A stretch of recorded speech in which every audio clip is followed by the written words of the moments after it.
May mga salitang kaya kang ipaglaban kahit wala ka na sa harap niya. Isa na rito ang salamat, pero hindi ito basta salamat. Alam mo ba kung anong salita ang underrated?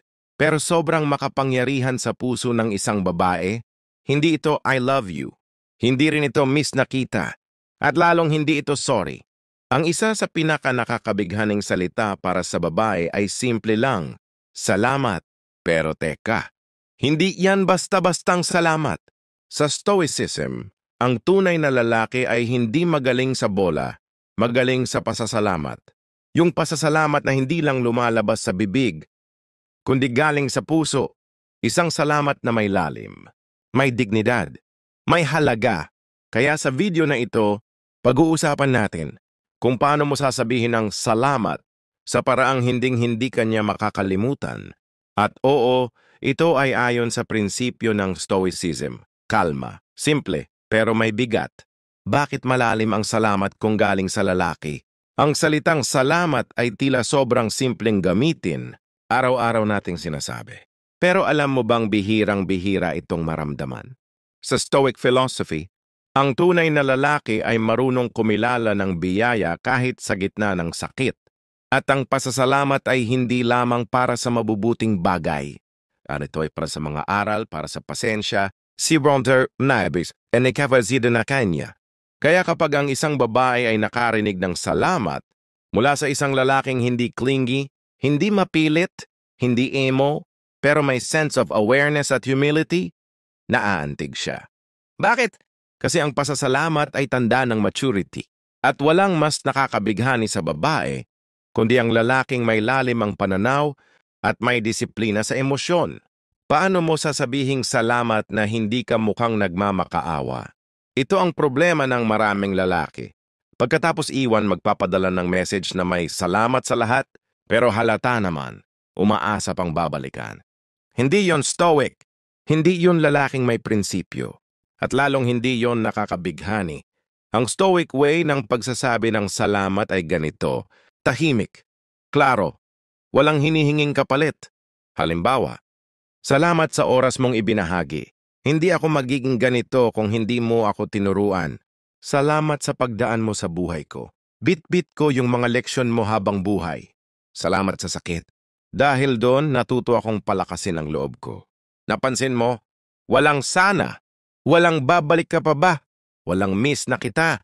Purong pasasalamat. Walang drama. At yan ang tumatatak. Dahil kakaunti ang lalaking ganyan. Kapag ikaw ang lalaki na marunong magpasalamat, lumalalim ang presensya mo sa buhay niya. Hindi mo kailangang mahalin ng isang babae para irespeto kanya habang buhay. Minsan, sapat na ang pagkatao mo para maalala ka. Kapag sinabi mong salamat, hindi para kunin siya, kundi para kilalanin ang naging papel niya sa buhay mo, dun siya mas naaantig. Bakit? Kasi karamihan ng lalaki gusto lang kunin ng babae. Ikaw, nagbigay ka ng respeto. At yan ang hindi madaling kalimutan. Marami sa kanila, umaalis ng may bitterness. Ikaw, umalis ng may dignidad. Hindi ka nagwala. Hindi ka ng away. Nagpasalamat ka. Ganyan ang stoic, tahimik pero malalim. Ang epekto ng salamat pag na-absorb ng emosyon ng babae. Bakit ganito ka-epektibo ang salamat? Kasi ang babae hindi madaling makalimot sa lalaking may emotional clarity. Kapag naramdaman niyang genuine ang pagkilala mo sa mga pinagsamahan ninyo, parang binibigyan mo siya ng respeto na hindi niya nakukuha sa iba. At minsan, yung respeto na yan, mas matimbang pa sa pagmamahal. Isipin mo ito, lahat halos nagsasabing I love you. Pero kakaunti ang nagsasabing salamat sa lahat kahit hindi tayo nagtagal. That's why women remember men who can say salamat with soul. Stoic practice. Paano mag-express ng salamat ng may kalaliman? Ngayong alam mo na ang halaga ng salitang salamat, paano mo ito gagamitin? Here are stoic-based ways. 1. Sa pamamagitan ng sulat. Walang emojis. Walang memes. Isang tahimik na liham na may dalang respeto at pasasalamat. Example. Hindi ako perpekto nung panahong tayo. Pero salamat kasi kahit papano, pinili mo pa rin ako dati. Bit-bit ko yon kahit wala ka na. 2. Sa pagkilos mo. Huwag ka nang maghabol. Ang simpleng hindi pag-text ay minsan mas malakas pa kaysa sa pagsigaw. And sa katahimikang iyon, nararamdaman niyang pinasasalamatan mo ang nakaraan kahit hindi mo siya kinukulit. 3. Sa sarili mong pag-usad. Kapag nakita niyang naging mas maayos ka, na naging mas disiplinado ka, na hindi ka na bitter, makikita niyang yung salamat mo ay hindi lamang salita. Isa itong buhay na katotohanan. Example, kwento ng isang lalaking iniwan. Hindi siya nag-post ng single again, hindi siya nag-send ng essay sa ex niya, hindi siya nagyabang, hindi rin siya nanghingi ng closure. Pero isang araw nagpadala siya ng simpleng voice note. Salamat. Di ko man nasabi dati, pero marami akong natutunan sa'yo. Sana masaya ka kung nasan ka man ngayon. Walang reply. Pero after a few weeks, natanggap niya ang mensaheng ito. Hindi ko alam kung bakit pero naiyak ako sa voice mo. Ang lalim. At ang totoo, ako dapat ang magpasalamat. See? You don't have to chase. Just speak with soul. Speak with stillness. And she will feel it. Salitang may bigat, hindi kailangan ng ingay. Salamat. Isang salita. Pero kung galing sa tamang puso, kayang baguhin ang alaala ng babae tungkol sa'yo. Sa mundo ng ingay, ang tahimik na salamat mula sa isang lalaking stoic ay parang huni ng gitara sa gitna ng bagyo. Hindi mo inaasahan, pero hindi mo rin makakalimutan. Kaya bago ka mag-move on, tanungin mo ang sarili mo, na iparating mo ba ang pasasalamat mo? Hindi para sa kanya, kundi para sa sarili mong katahimikan. Hindi kailangan ng babae ng lalaking laging tama, pero kailangan niya ng lalaking kayang magsabi ng naiintindihan kita. Maraming lalaki ang nagmamadaling ipaliwanag ang sarili nila. Maraming lalaki rin ang palaging gustong paniwalain ng babae na sila ang tama. Pero alam mo kung sino ang hindi madaling kalimutan. Yung lalaking marunong makinig at nagsasabing naiintindihan kita. Hindi para makuha siya, hindi para pa-cute, kundi dahil may tunay na malasakit, may lalim, may maturity. Hindi lahat ng tao marunong umunawa. Sa dami ng relasyon ngayon na biglang natatapos, napansin mo bang iisa ang dahilan? Hindi mo ako naiintindihan. Simple pero mabigat.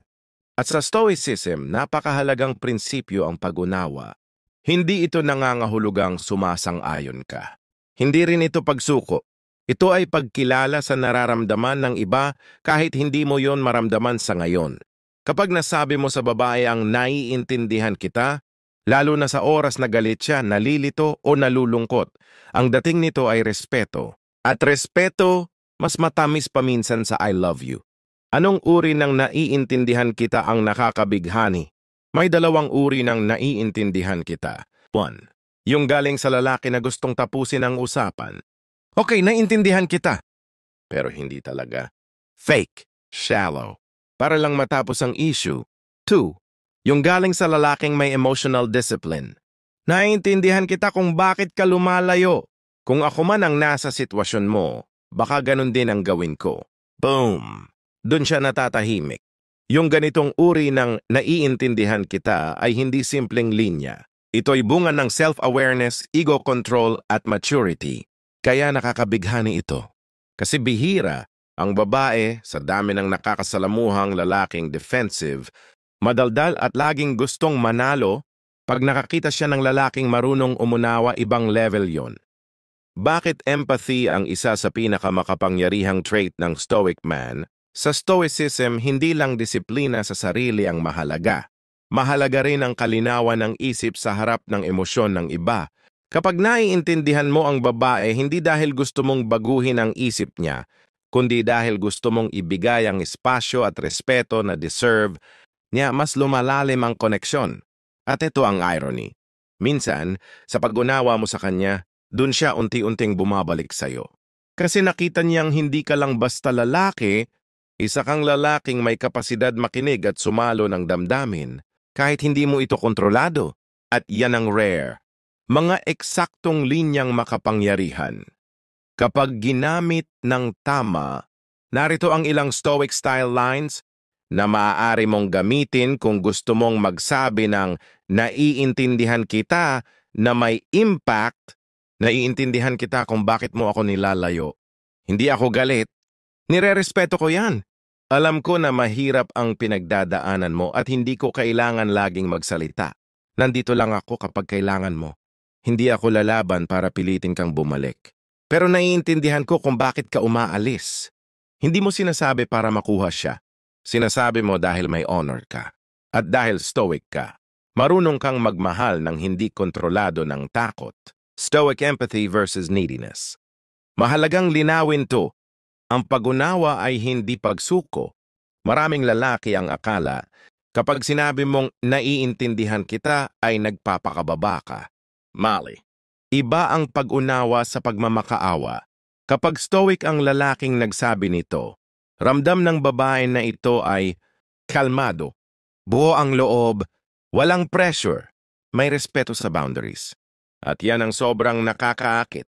Hindi clingy, hindi needy, pero solid, may lalim, may paninindigan. Real case, silent impact ng isang empathic statement. Kwento ito ng isang lalaki na iniwan matapos ang 3 taon.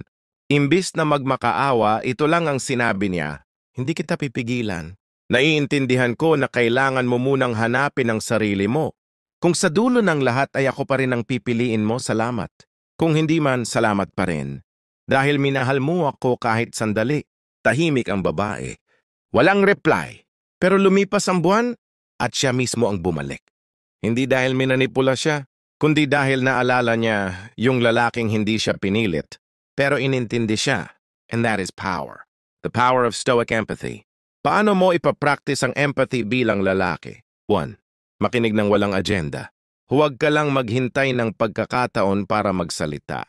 Makinig ka para maunawaan, hindi para sumagot. 2. Tanggapin ang emosyon niya kahit di mo gusto. Kahit nasasaktan ka, maging present. Kasi dun niya makikita kung gaano ka katatag. 3. Pumili ng salita na may respeto, hindi pananakot. Walang, sige, wag ka nang bumalik. Walang ikaw ang may kasalanan. Ang stoic na lalaki ay nagsasabing, hindi ako galit. Naiintindihan ko. At tanggap ko ang desisyon mo. Boom! Tahimik. Pero tumatagos. Final thought, hindi mo kailangang maintindihan ng babae para kontrolin siya. Ang tunay na karisma ng isang lalaki ay hindi nasa mga salita niyang ginagamit para makuha ang babae, kundi nasa mga salitang ginagamit niya para bigyan ito ng respeto. At ang salitang naiintindihan kita kapag sinabi mo ng may tapang at katahimikan ay pwedeng baguhin ang pagtingin niya sa buong pagkatao mo. Minsan hindi mo kailangang sabihing mahal kita. Ang naiintindihan kita ay sapat na para masabi mo yon ng mas malalim. Hindi lahat ng nakaka-inlove ay malalalim na linya. Minsan ay yung pinaka-ordinaryong salita, yan pa ang pinaka-natatandaan. Nandito lang ako at ayos lang. Parang sobrang simple, di ba? Pero sa Stoic philosophy, ang dalawang salitang ito ay may dalang katahimikan, consistency, at seguridad, mga bagay na sobrang hinahanap ng babae pero bihirang matagpuan. Nandito lang ako, kapag galing sa tamang lalaki. Sa unang tingin parang sobra itong clingy. Pero ang totoo, depende kung paano at kailan mo ito ginagamit. Pag sinabi mo ito sa gitna ng gulo, na hindi mo siya pinipilit, na hindi ka umiiyak at hindi ka nagmamakaawa, biglang nag-iiba ang epekto. Example, alam kong kailangan mo ng space. Naiintindihan ko. Pero kung dumating ang panahong gusto mong magsalita, nandito lang ako. Hindi ko ipipilit ang sarili ko. Pero wag mong kalimutan, nandito lang ako. Hindi para kontrolin ka, kundi para sumalo kung gusto mong huminto. See? Hindi ito desperate. Hindi ito demanding. Ito ay anchored presence. Kalmadong paalala na hindi mo siya pinipilit, pero hindi mo rin siya tinatalikuran. Paano ginagawang nakaka-inlove ng stoic man ang salitang ito? Karamihan sa mga lalaking nagsasabing nandito lang ako. Ang ibig sabihin ay, nandito ako, sana piliin mo ako. Nandito ako kasi umaasa pa rin ako. Nandito ako para iparamdam na mas ako ang karapat-dapat. Pero ang stoic na lalaki, kapag sinabi niya ang nandito lang ako, ang ibig sabihin niya ay, hindi ako mawawala sa sarili ko habang umaalis ka. May kakayahan akong manatili. Hindi sa loob ng relasyon, kundi sa prinsipyo ko at sa mundo na puno ng taong pabago-bago, Ang lalaking may consistent presence kahit hindi siya naghahabol, nakakabighani. Ayos lang, salitang tahimik pero may bigat. Ito ang pang-apat sa 5 salita. Ayos lang. Again, napakasimple. Pero sa ilalim nito may napakalalim na Stoic philosophy. Ang ayos lang ay hindi pagsuko. Hindi ito pagiging manhid. Hindi rin ito pagpapanggap. Kapag Stoic ang nagsabi ng ayos lang, ito ay pagtanggap sa realidad na may kapayapaan. Example, iniwan ka, ayos lang. Hindi siya nag-reply, ayos lang. Hindi ka pinili, ayos lang. Pero hindi mo ito sinasabi para magpaka-martyr. Sinasabi mo ito dahil hindi mo hinahayaan ang sitwasyon na sirain ang pagkatao mo. Bakit gustong-gusto ng babae ang lalaki na marunong magpakatatag? Ang mga babae ay bihirang aminin to, pero ang isa sa mga pinaka-turn-on sa isang lalaki ay kalmadong composure. Kapag nakita niyang hindi ka nagwawala, hindi ka nagmamakaawa, at hindi mo siya sinusumbatan, kundi kalmado mong sinasabi, ayos lang, naiintindihan ko, parang kinakalabit mo ang emosyon niyang hindi niya ma-express. Na-realize niyang iba ka. Hindi ka reaktibo, hindi ka clingy, pero totoo kang nandyan, hindi bilang option, kundi bilang anchor. Tahimik pero tumatagos. Kwento ito ng isang lalaking iniwan ng walang paliwanag. Hindi siya nangulit. Hindi siya gumawa ng drama online. Isang message lang ang iniwan niya. Wala akong masamang loob. Kung ito ang kailangan mong gawin para matahimik ka, ayos lang. Nandito lang ako, hindi para habulin ka, kundi para respetuhin ang desisyon mo. Hindi siya sinagot. Pero paglipas ng 3 buwan, may dumating na reply. Hindi mo alam kung gaano kalakas ang epekto ng katahimikan mo sa akin. Bawat araw, naalala ko kung paano mo ako hinayaang umalis, pero hindi mo ako siniraan, salamat. That's power. Power na walang sigaw, walang pananakot, pero nakaukit. Stoic way ng pagsasabi ng 2 salita na 2, paano mo gagamitin ang nandito lang ako at ayos lang na hindi desperate? 1. Timing. Huwag mo tong gamitin habang galit siya. Gamitin mo ito kapag pareho kayong kalmado o kapag gusto mo nang tapusin ang paghabol sa dignified way. 2. Delivery. Huwag sa text na puro crying emoji. Ilagay mo sa maikling voice message o sulat na direkta, kalmado at walang guilt-tripping. 3. Mindset. Walang kapalit. Huwag mong asahang babalik siya. Yung reward ay hindi ang bumalik siya, kundi ang peace of mind mo na naging totoo ka.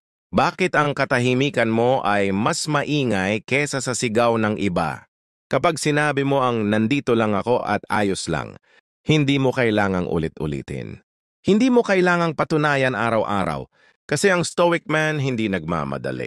Alam niyang kung hindi siya pinili, hindi ibig sabihin wala siyang halaga.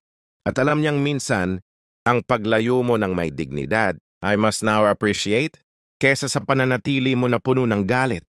Sa katahimikan mo, nag-iiwan ka ng tanong sa puso niya. Bakit siya ganun kalalim? Bakit kahit nasaktan siya, hindi siya nagalit? Bakit parang siya pa rin ang lalaking gusto kong balikan? Simplicity is seductive pag galing sa tamang lalaki. Hindi lahat ng makabighani ay dapat malalalim ang linya. Minsan 2 simpleng salita lang ang kailangan. Nandito lang ako. Ayos lang. Kapag sinabi mo to ng may kalmadong puso, ang may prinsipyo, nang hindi nakikiusap kundi nagbibigay ng respeto, babae man o lalaki mapapansin yon. And when a woman feels that strength wrapped in silence, she won't easily forget the man who gave her peace. Ang pinakanakakabighaning salita ay hindi laging I love you. Minsan, paalam ang mas tumatagos, lalo na kung galing sa lalaking hindi desperado. Sino bang gustong magpaalam? Wala. Lalo na kung mahal mo pa. Lalo na kung hindi mo pa tapos. Lalo na kung hindi pa malinaw ang lahat. Pero sa mundo ng Stoicism, ang tunay na kalakasan ay hindi sa pagpipilit, kundi sa marangal na pagbitaw. At sa huling bahagi ng video na ito, pag-uusapan natin ang huling salita na sa kabila ng sakit ay may pinakamalalim na epekto, paalam. Hindi ito basta bye. Hindi ito drama. At lalong hindi ito pangmanipula. Ito ang klase ng paalam na mararamdaman sa puso. Kahit wala ka nang sinasabi.